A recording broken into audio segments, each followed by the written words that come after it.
Good evening, everyone. Welcome to Officer 24/7. My name is Niharika Walia Bhatnagar, and I am with you with the area of accounting and financial management for bankers. And I hope I am clearly audible as well as visible.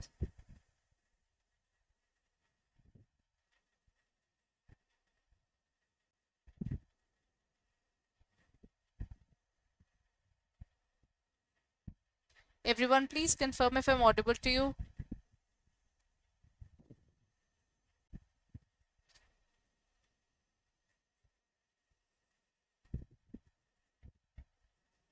Chaliye, I think let's proceed. And my today's topic is related to the area of indirect taxes.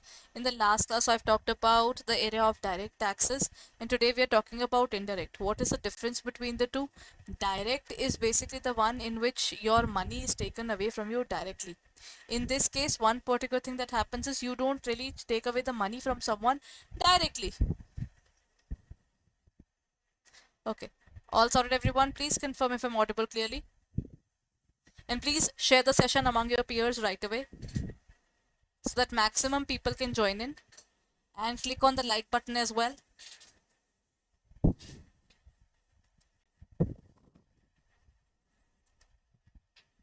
Chaliye, we're talking about oh, just a moment.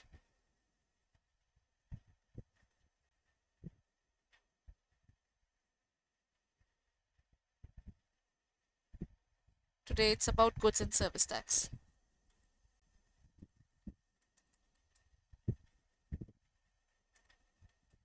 Goods and service tax is basically a topic which is related to the area of specifically the indirect taxes. That means it is levied on someone else and is definitely, I would say it is extracted from someone else. So that's one particular area that we would be studying today.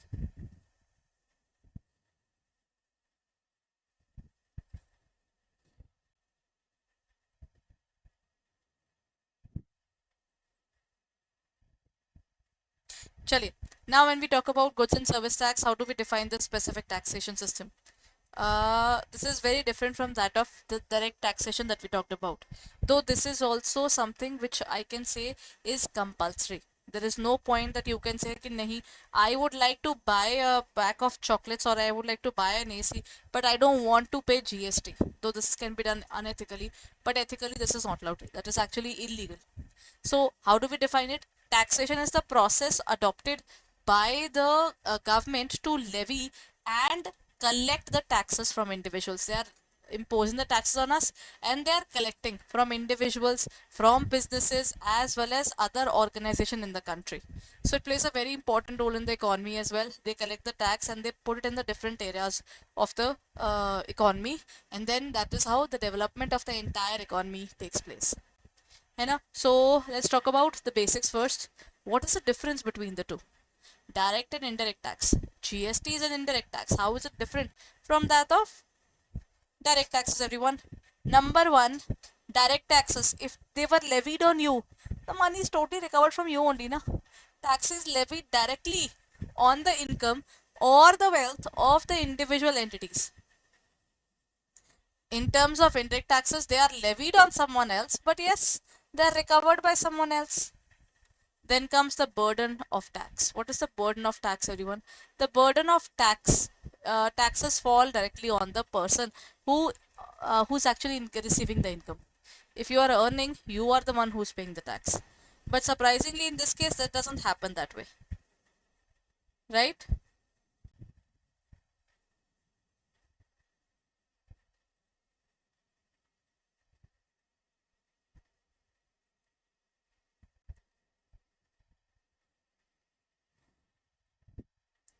Done, everyone?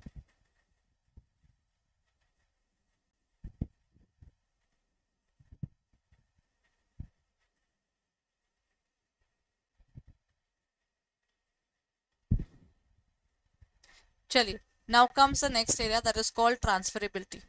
Acha, burden of tax in terms of goods and service tax na. See, it is on us. I bought an AC. I paid GST on it. This GST is collected by the seller, and he is the one who is responsible to deposit it to the indirect taxes area. So they have to tell it, they have to give this entire information to the Department of Indirect Taxes. Central Board of Indirect Taxes and Customs. The name of the board is CBIC. This is the board which takes care of not only the goods and service tax but also it takes care of Customs Act. So whatever the person is receiving, the seller will have to deposit it, while the buyer is the one on whom the entire burden is. है ना? Transferability. Direct taxes cannot be shifted. You earn, you pay. Indirect taxes can be shifted from the person. Obviously, Domino's is not bearing the taxation burden. It's you and me when we are buying a pizza. What are we doing? We are paying the tax. They aren't.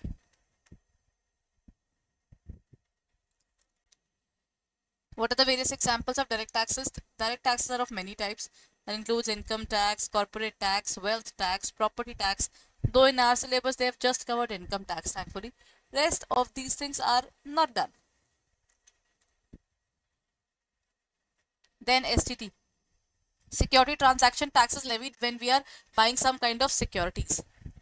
Right? That means if we are buying shares, then it is covered.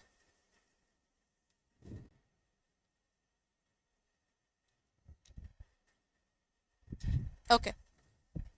Everyone please share the session and go ahead and like the session as well, everyone.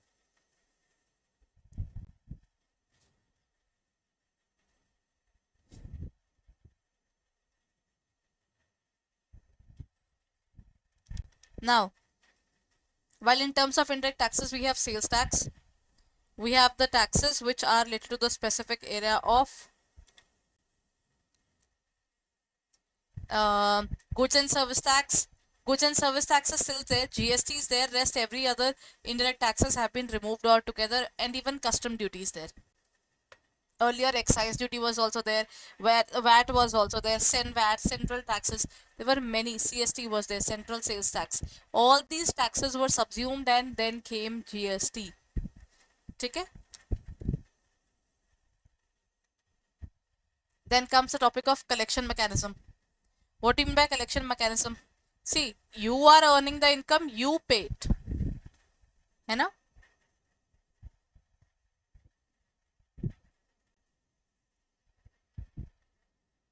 So in this case, direct income has a collective mechanism where owner of the income or the person who's receiving the income, receiver of the income, is the one who's liable to pay for it as well.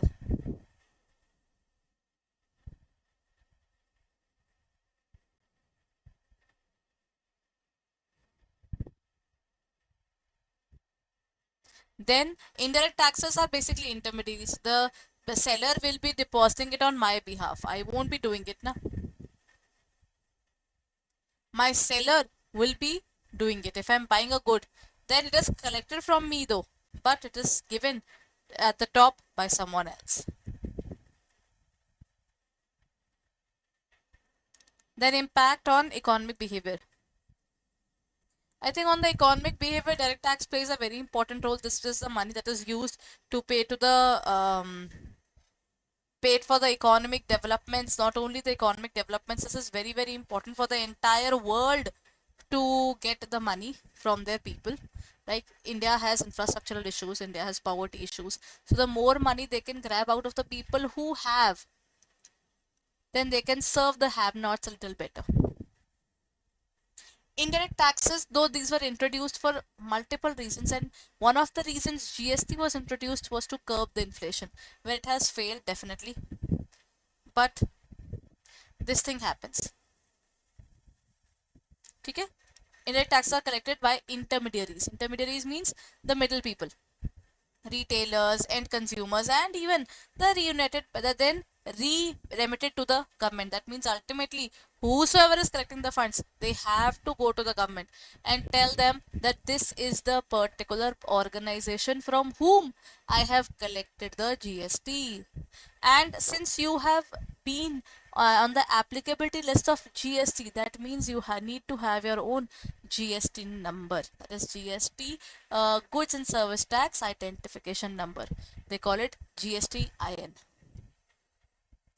Just like one we have in terms of PAN card. Now, PAN card is what? Income tax. This is what they call it in terms of GST. The mechanism is same, but the rules and the sections are definitely different. Income tax, we earn the income, we pay tax on it. In terms of GST, you buy goods, you pay tax. You sell them, you pay tax again. है ना? So that is what we do.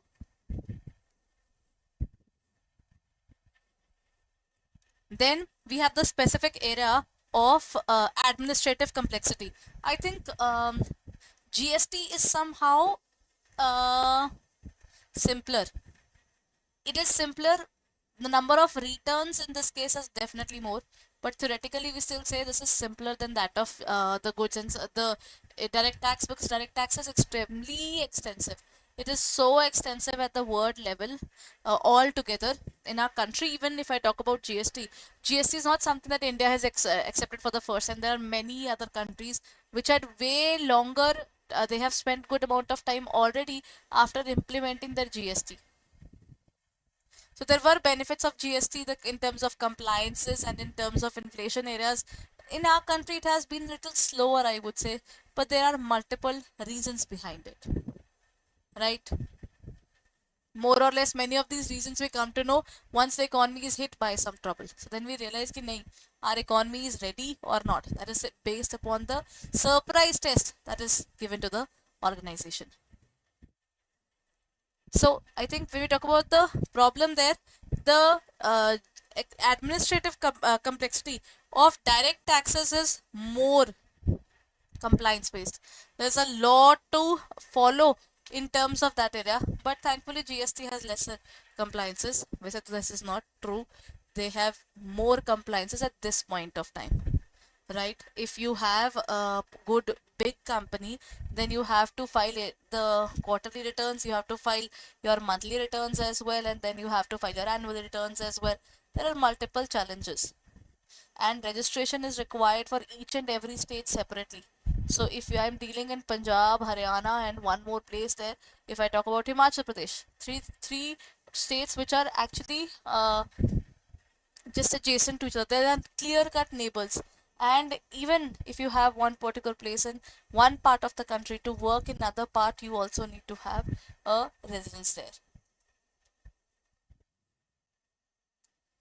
Otherwise, your main place is your area of identification. So registration where you open up your company is the area where it would be covered under the GST. Right?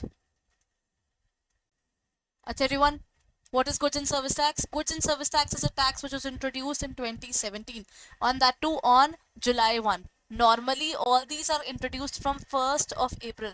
That means at the beginning of the financial year. But they had given 3 months for transition to the people who were covered under VAT as well as CST, or they were part of the entire area of I would say there are multiple, they were dependent upon multiple areas. They had service tax, they had central sales tax, or they had senvat or VAT. They were into multiple taxation compliances before 2017. But now the fight is over. They just have one particular method which is clearly defined, and that particular method is different. Bhargav sir, okay, administrative complexity in collecting direct tax. Bhargav sir, administrative compliances are way too much in terms of the direct taxes. They have so many compliances. You have to file your income tax return. Intimations can come up to the 4 years. You can rectify your returns within the period of 4 years. You have to revise the returns if required. Scrutiny can be done. Auditing compulsory is required there. If the person is involved in any kind of default, then they face another level of problem as well. So I think it's more challenging in terms of income tax, because their eligibility, their strictness is more.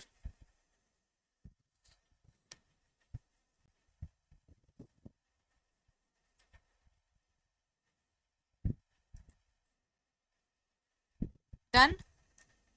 Any other doubt, everyone?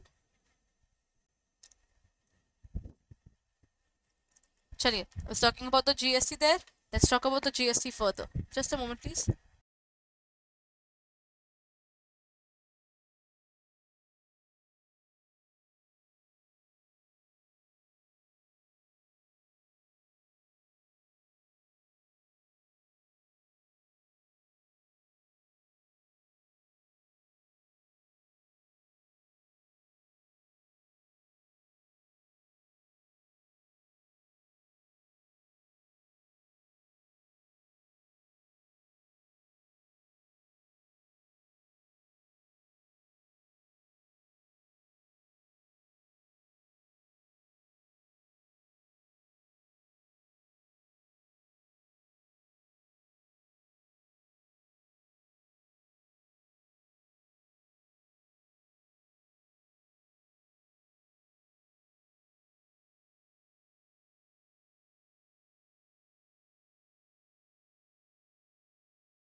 Okay. Do you know GST was introduced in our country in 2017, where before 2017 we had the specific era of multiple service tax, SENVAT, VAT, then we had customs, which is still going on, then we had excise.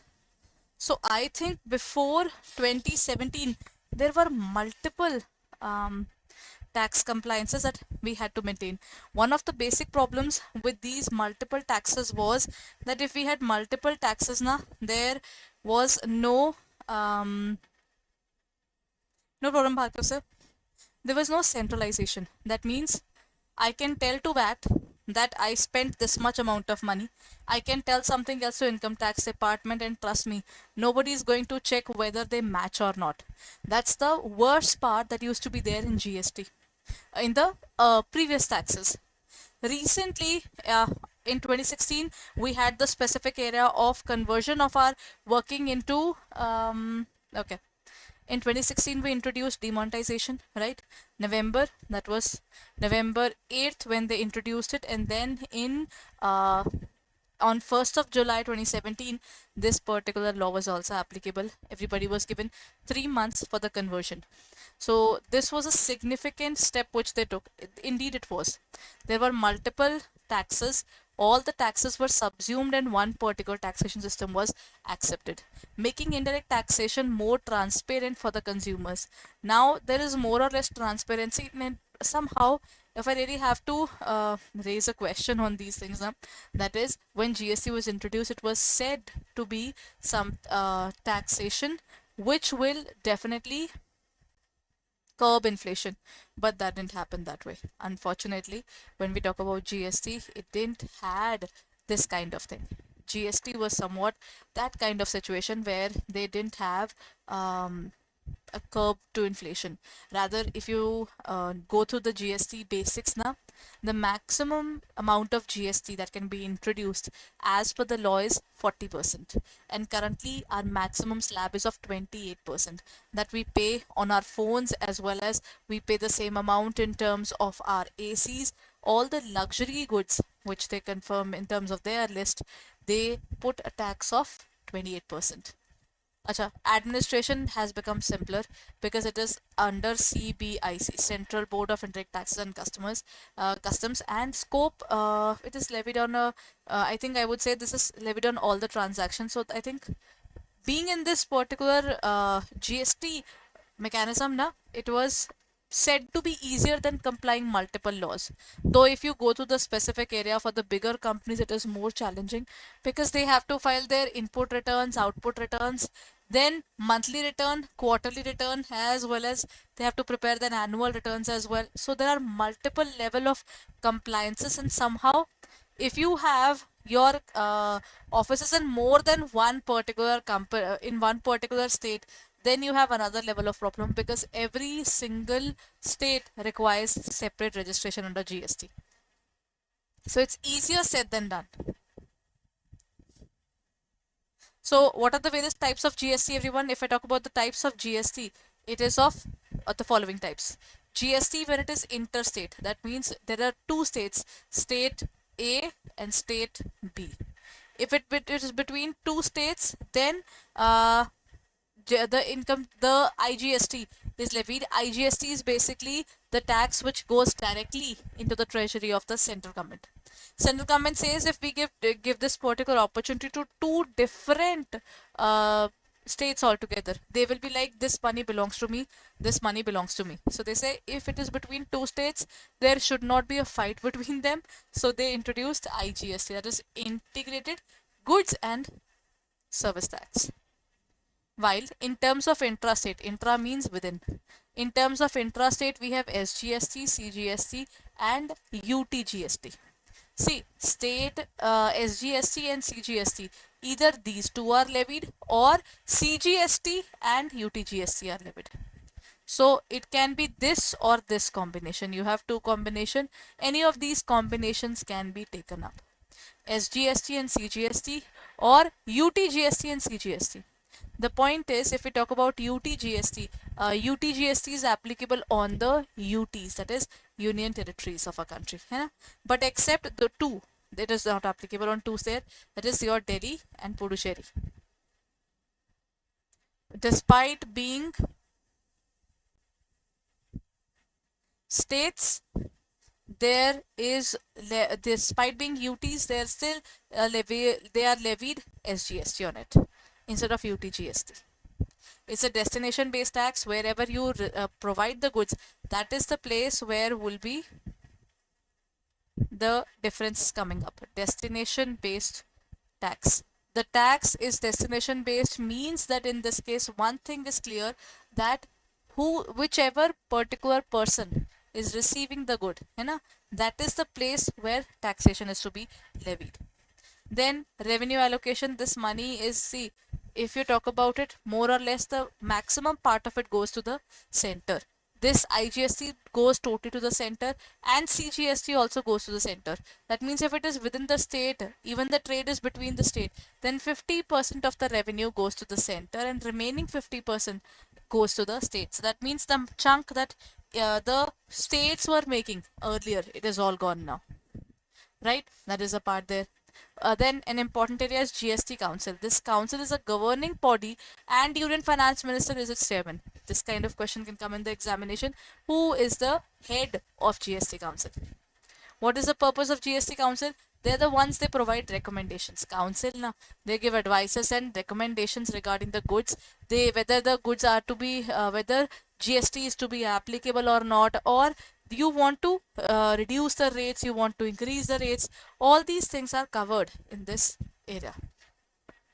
And these are the various registration limits. In Mizoram, Tripura, Manipur and Nagaland, it is still 10 lakh for goods and services. For Arunachal Pradesh, Meghalaya, Puducherry, Sikkim, Telangana and Uttarakhand is 20 lakhs. For both. And when we talk about Jammu and Kashmir, Assam, and all other states of our country, it is 40 lakhs if you're talking about the goods and 20 lakhs if you're talking about the services. So in services, minimum eligibility is 20 lakhs. In terms of goods, it is 40 lakhs. Acha, everyone, now comes the point of return filing as well.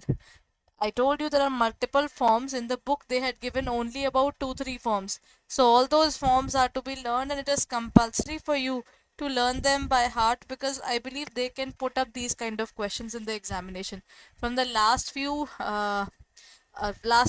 types of examination pattern, you will find they have given a lot of things which are definitely more different than the previous times.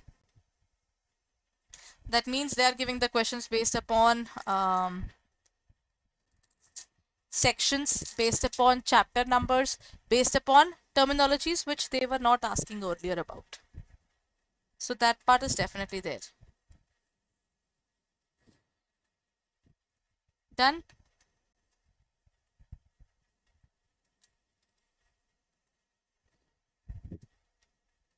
Chaliye.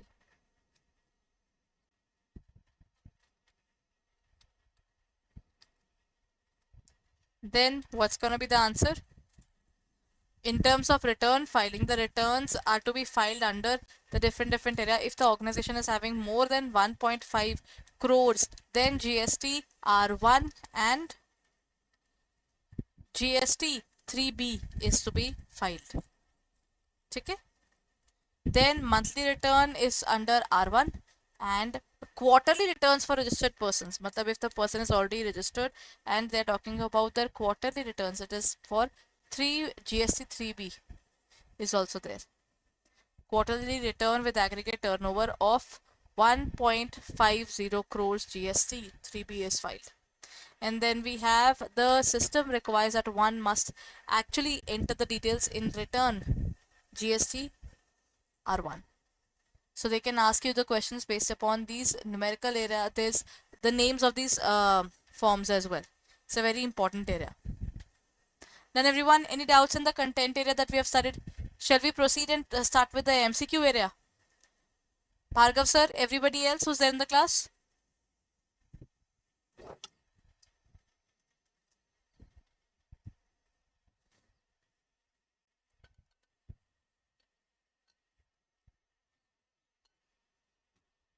Chale.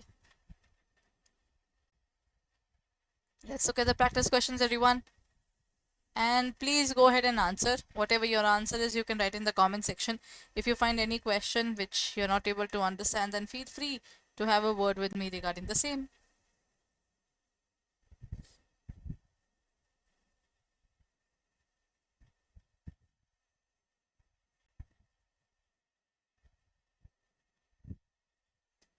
Now, what's going to be the answer in this case, everyone? Who is the chairman of the GST Council? We have just studied about it. Who is the chairman, everyone?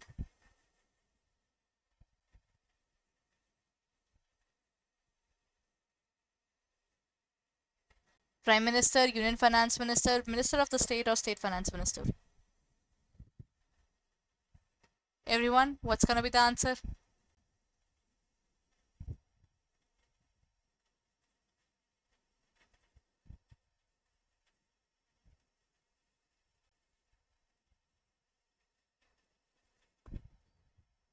If I talk about the chairman, who's the chairman, everyone? The chairman is Union Finance Minister. We have just studied about it. These kind of small questions in the 0.5 area can definitely be there. That is why I said you should definitely prepare the questions accordingly. Correct, Bikram sir? Correct, Bhargav sir? Very good. Next question, everyone. Who are the members of the GST Council? Everyone, who are the members of the GST Council?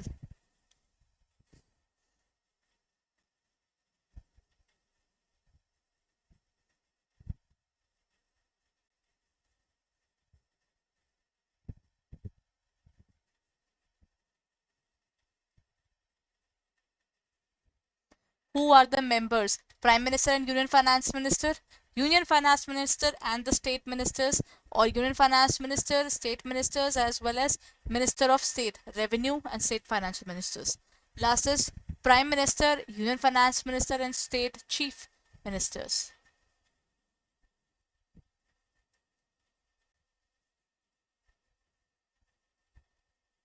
In this case, the answer is Union Finance Minister, Minister of the State, or State Finance Ministers. So in this case, the answer is C.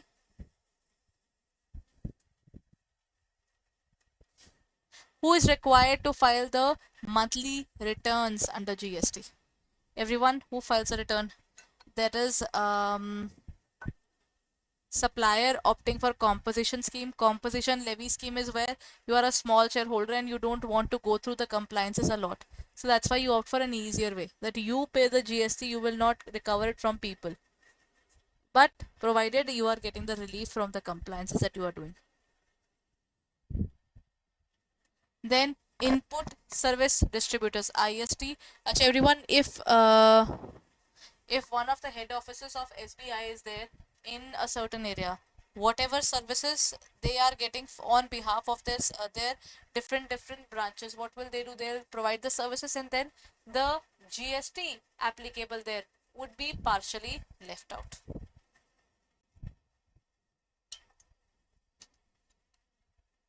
The services which are provided to a specific office will be allocated to that particular office, and the input will also be allocated to that specific office only, right? That is IST. And then we have the non-resident taxable person. If they're non-resident taxable person, then they must have their GSTIN number as well. Na? Normal supplies with aggregate turnover above 1.5 CR. What's going to be the answer, everyone?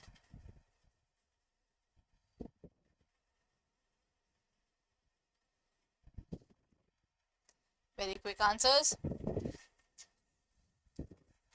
The correct answer in this area is actually D. Normal suppliers with aggregate turnover of more than 1.5 CR. Oops. Done. Chaliye. Then comes the next point. In which cases may the liability to pay GST be cast on the receipt? Import and notified supplies, government departments, e-commerce operators, or non-resident taxable person. In what cases may the liability to pay GST be cast? Matlab liability to pay is actually on the recipient, है ना? Import and notified supplies, government departments, e-commerce, or e-commerce operators is where the e-commerce provider has to pay it. Non-resident taxable person, we don't really put them under a taxation burden. Why would he actually take the services from India then? है ना? Export the goods, not the taxes. That's the rule. That is, export the goods, not the taxes. Under certain areas only there's a taxation at the export. We call it export duty, which is there in customs. Otherwise, most of the areas, if you're exporting things, then you don't want the price to be high. That's why you don't put any kind of duties on it. If I get something from outside India, obviously the supplier cannot deduct GST on my behalf, because this is my compliance, not his. है ना?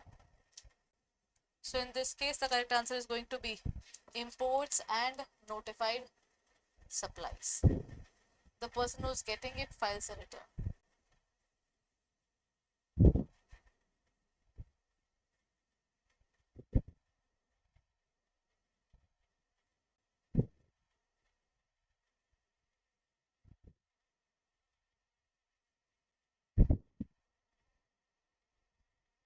Done, everyone?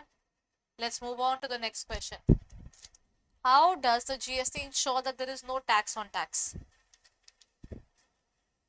Do you know what is the term used for tax on tax basis? Vikram sir, Bhargav sir, everybody else who's there in the class? Do you know what is the terminology used for tax on tax basis?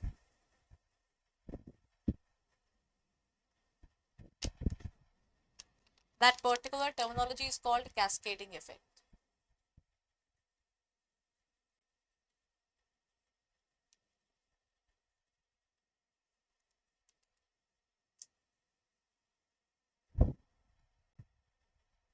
by imposing the taxes on all the stages, by charging GST on the component value at each stage, by imposing additional tax on the top of existing taxes. If we are putting it on top of existing taxes, we are increasing it by increasing the rate of the taxes. Nahin.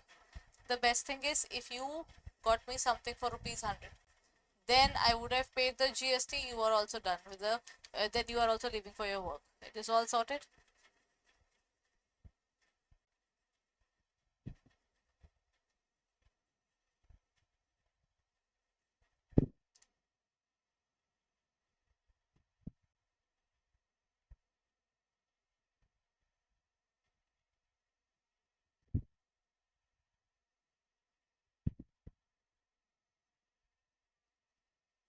What's gonna be the answer, everyone? Tax on tax. They said that no, there won't be any tax on tax basis. So just to remove this part, they said if you add anything. So after purchasing it, you added a value of 100 rupees. The taxation is only and only on this part, the additional value added.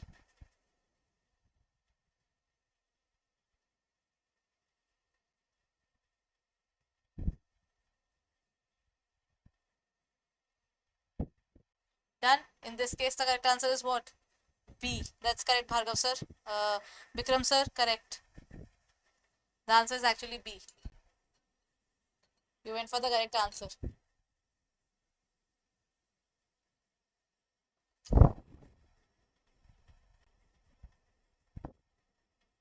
What has become bothersome in the assessment of and adjudication process of GST?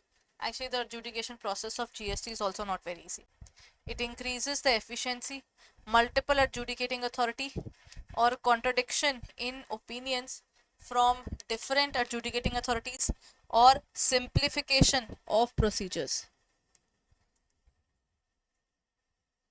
Indeed, the procedures of GST are simpler than that of normal tax, because you learn from your mistakes, na, where your procedures and proceedings are really putting the person off in a situation that is also there, na. So you make sure that the adjudication is a little different. Increase in efficiency, multiple adjudicating authorities are there, contradiction in opinions from one different to another one, or simplification. I think one of the major concerns is this. See, commissioner, assistant commissioner, joint commissioner, everybody is involved. Whatever proper officer says, if the other party doesn't agree, then it goes to the next level. If you don't agree, you go to the next level. Right?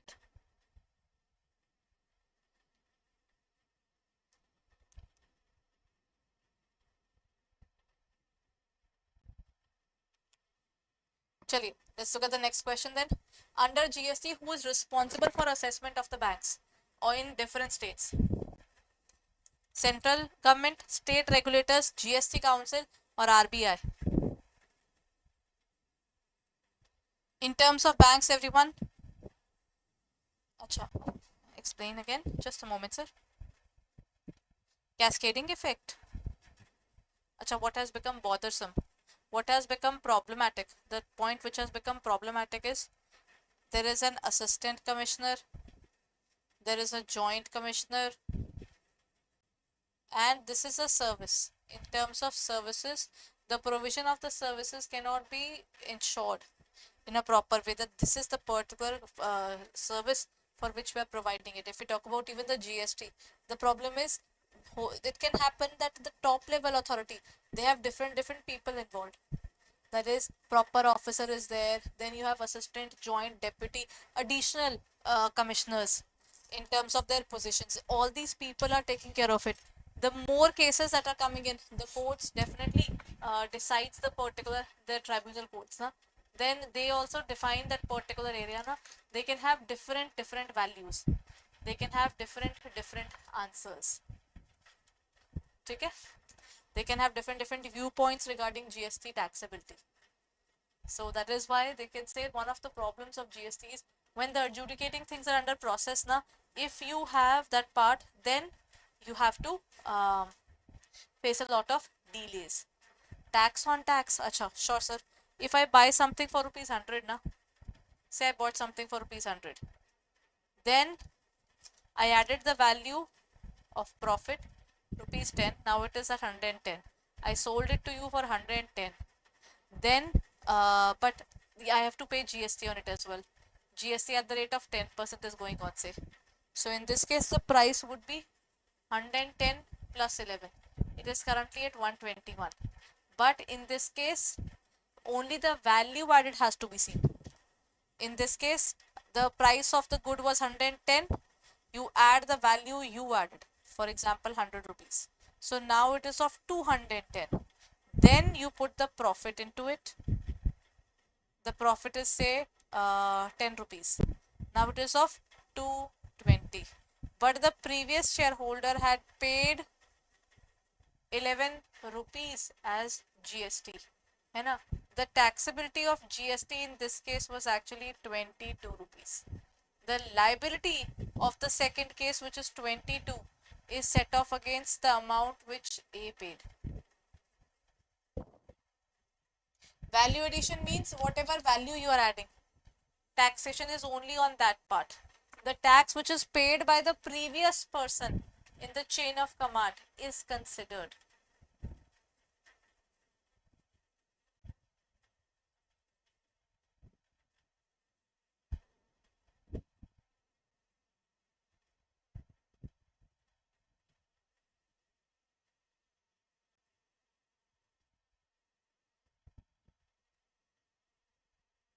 Done, sir? I hope this is all clear. Tax on tax. That means there's a taxation on which we put another tax, which was there in terms of income tax as well at times. Even in case of service taxes was also happening. But this particular act definitely made sure that if you have paid tax under one particular area, you don't have to pay the tax again on the same amount. You just have to pay it only on the value addition.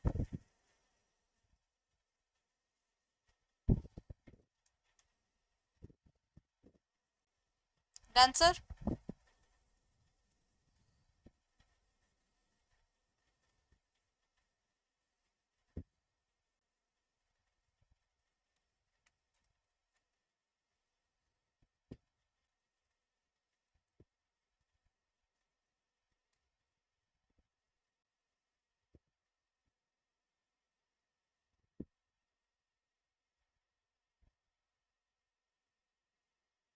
Chali. Now let's move on to the next question there.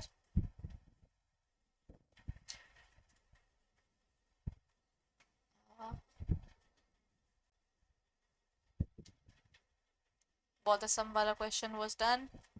Under GST, who is responsible for assessment of banks? Everyone?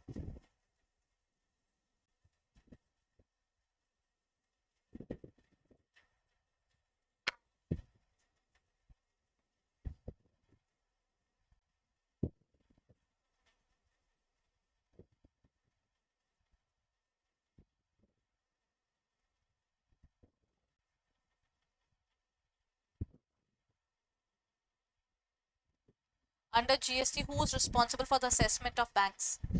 The one who is responsible is state regulators in this case.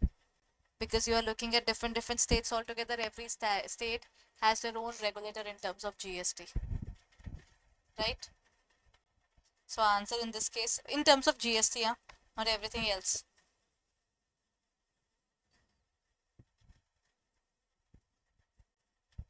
Done?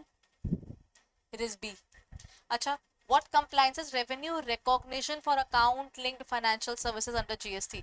Digitized and centralized scenario is there. Permanent address of service recipients has to be there.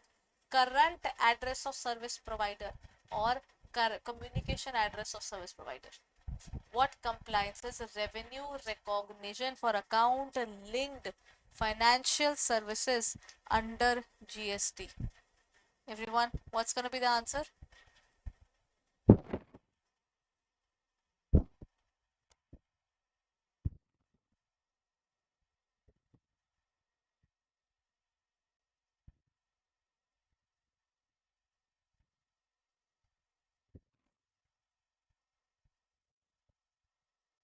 In terms of revenue recognition, I think the best part about GST that I have definitely noticed it, that it is now digitized and centralized.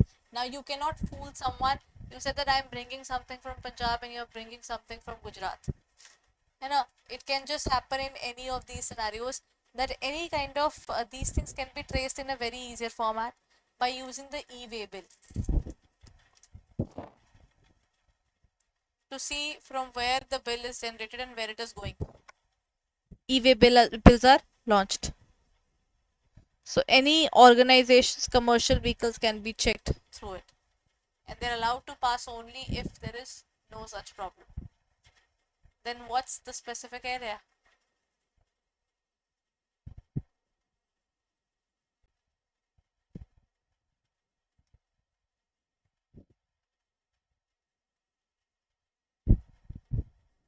In this case, the answer is digitized and centralized scenario.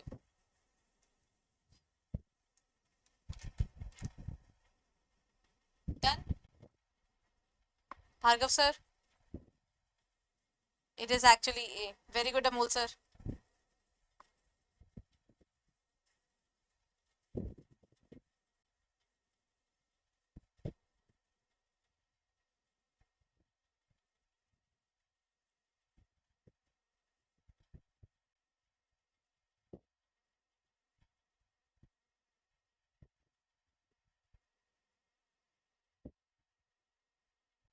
Done, everyone?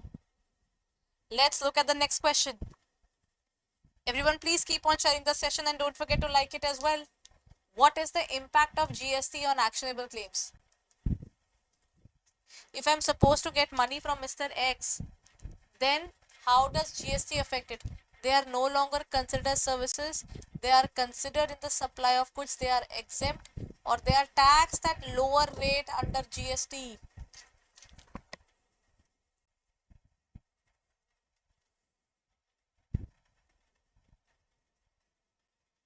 Actionable claims are to be included in the area of definition of supply of goods. The reason for which it starts.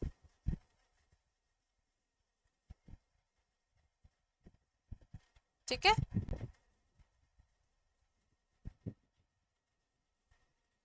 Then comes the next question. The answer is B. Acha everyone, in the banking sector, what is the tax rate in the banking sector fees? Financial services under GST, everyone, this is something almost everybody among you should know. You are dealing in the banking area altogether.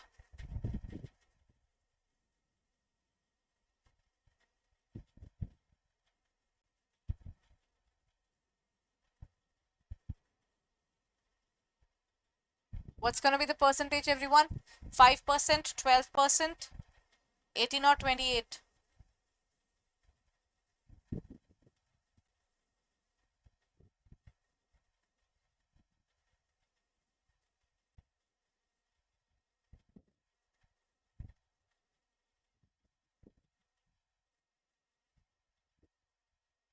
The correct answer in this case, everyone?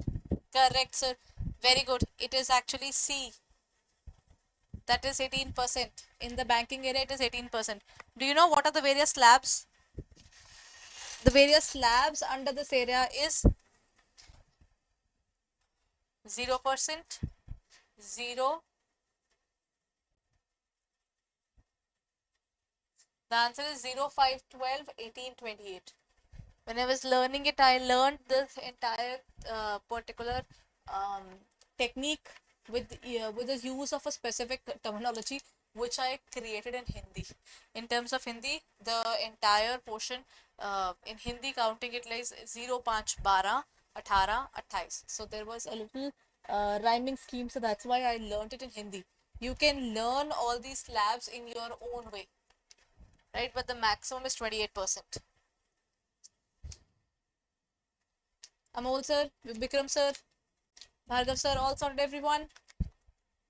Let's move on and talk about the next question then. GST is levied on which of the following transaction? Supply of goods and services, import, lease, or all?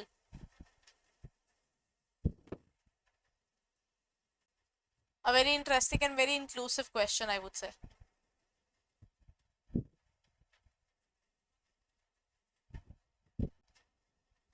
Everyone, what's going to be the answer?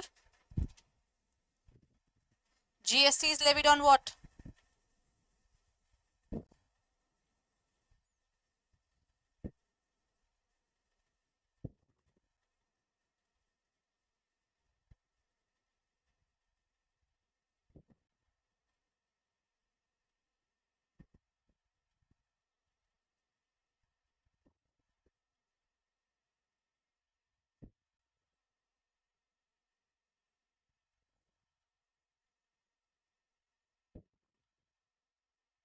In terms of GST, when we are trying to levy it, everyone, in terms of GST, it is levied on sale, it is levied on goods and service tax. In terms of import and export wala area, it is covered under IGST. Sale and transfer of goods, it can be state as well as outside state. Lease is also covered under as a service. So in this case, it is all of the above.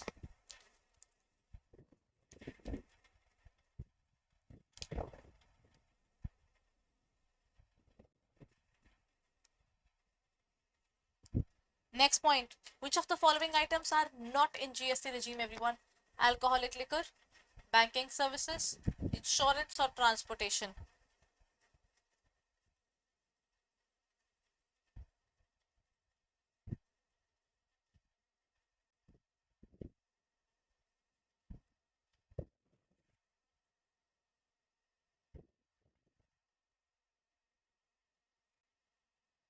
Everyone, which of the following are not under GST regime? It is still under the regime of the government only. State government. That is our alcoholic liquor.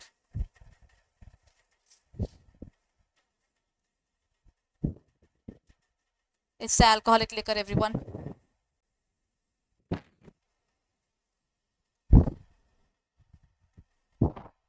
This is outside the scope of GST, and this is one of the major areas where the states are earning their funds, because all the major funds which they used to collect from the general people are all gone, and either they are centralized where everything is now going with the center altogether.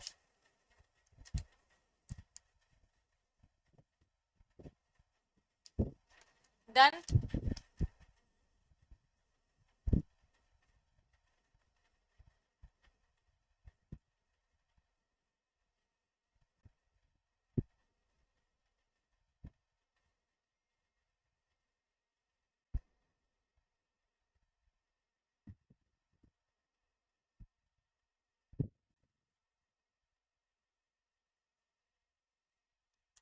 Chaliye, let's look at the next question, everyone. Which one of the following is not correct? GST is aimed at broadening the tax base, also the tax compliance. GST is charged on the component of additional value. GST is doing more doing business more difficult. India is making different and difficult as well, because they have to do all these things together.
Okay, everyone, which of the following is not correct?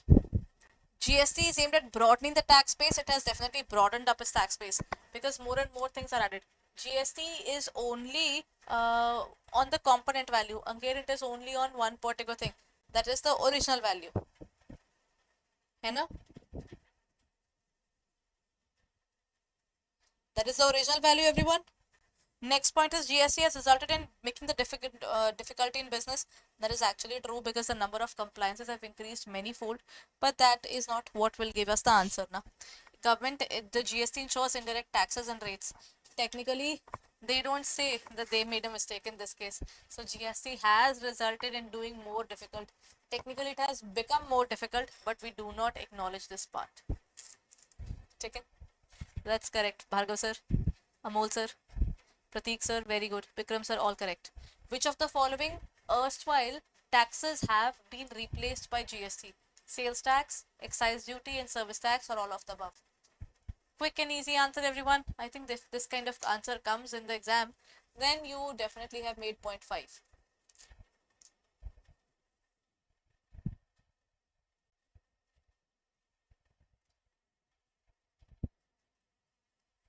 Next point. The answer is all of the above. Next question, everyone. Which of the following transactions are subjected to GST? Sale of crude oil, import of alcoholic liquor, sale of residential property, lease, or transfer of agricultural land. Trick question, everyone, from the book itself.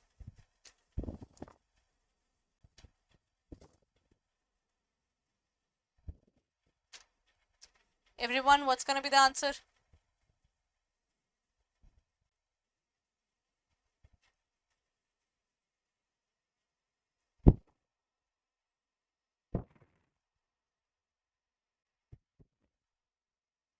Crude oil, not applicable. GST, I just said, just out of this work.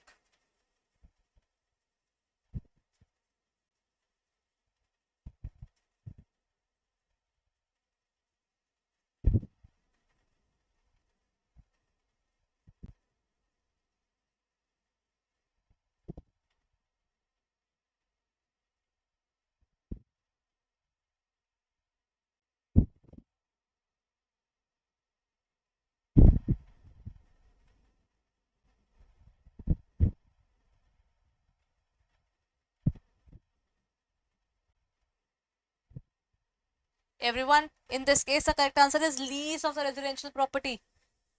Import of alcoholic liquor is already out of it. It is in the state. Transfer of agricultural land is not at all taxable. So in this case, the correct answer is actually C. Correct. What is the primary aim of introducing GST regime in India? Centralizing taxation authority, harmonizing and streamlining taxation process, or increasing complexity or exempting certain goods and services from taxation. What is the primary aim? Actually, it was to eradicate all the major, minor variety of taxes, and they wanted to have only one sort of tax. That was to subsume all the taxes and only follow one specific tax form.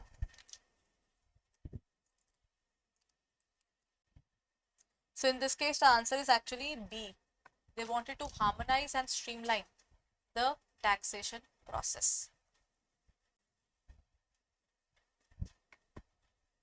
I know A and B sounds very similar, Bikram sir.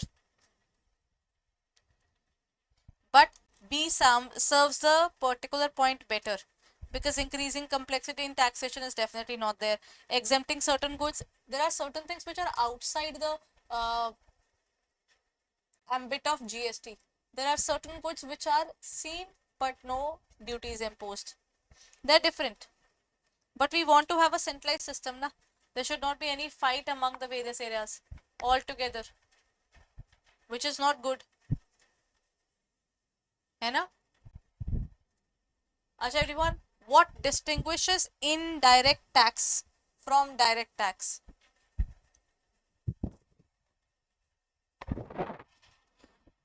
In terms of burden shifting, direct tax burden, can we shift it to anybody else? Can I say to you ki nahi, Amol sir, I don't want to pay my tax, can you pay on my behalf? You will say, ma'am, why should I pay your taxation? I have to pay mine as well. Indirect tax and direct taxes, one of the major differences is that indirect taxes are to be given to someone else. We can pin it on someone else. That means they are paying, I can collect the money from them, I am relieved, and then what will happen? Since I have imposed the tax on them, I recover it and give it to the government. Government even knows this is not levied on me. So burden can be shifted in terms of only indirect tax, but not in terms of direct tax. Right? So in this case, the answer should be B. Achha, sorry, A. Burden cannot be shifted in direct tax. I just said the same thing, but option went wrong. Burden cannot be, no, answer is B only. Answer is B only. Let me just correct the particular file, everyone. The answer is B. I was right. Burden cannot be shifted in terms of indirect tax.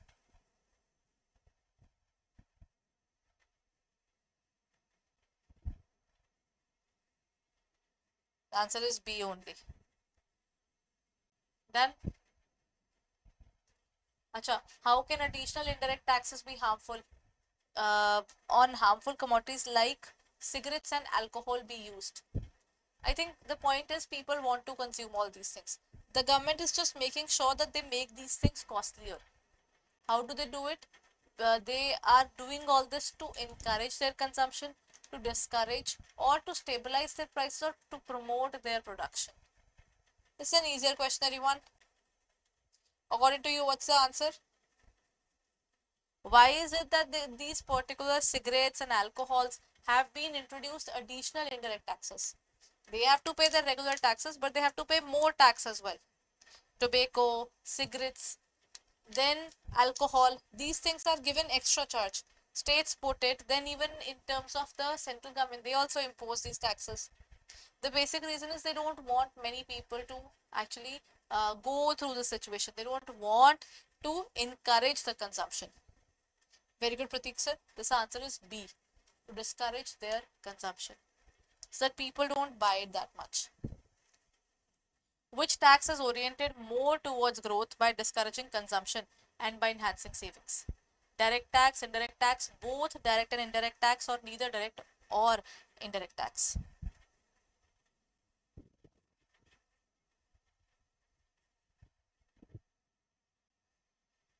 Which tax is oriented more towards the growth and by discouraging consumption? The answer is A.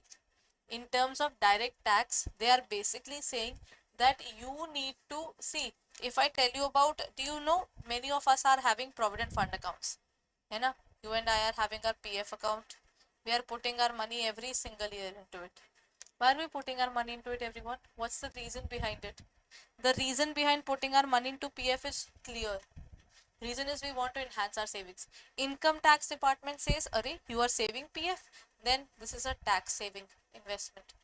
These kind of exceptional items are the ones which are going on in the market.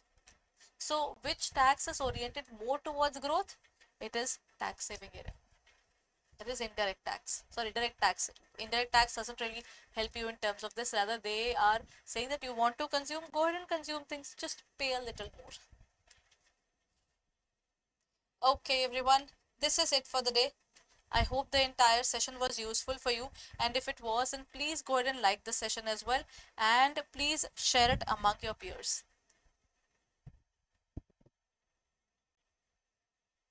Acha, a few very important things, everyone. As you already know, tomorrow is a very important day for us. Why am I saying this? Because tomorrow we are starting with multiple important courses for the entire JIB area. What are we dealing with, everyone?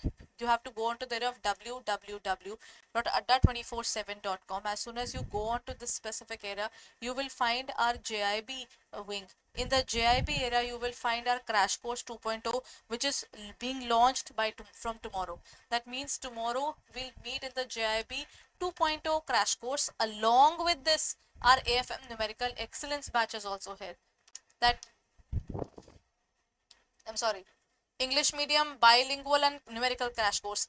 All these three things are coming together from tomorrow onwards. So if you are planning, then hurry up and enroll yourself right away, because these important things are coming up from you from tomorrow onwards.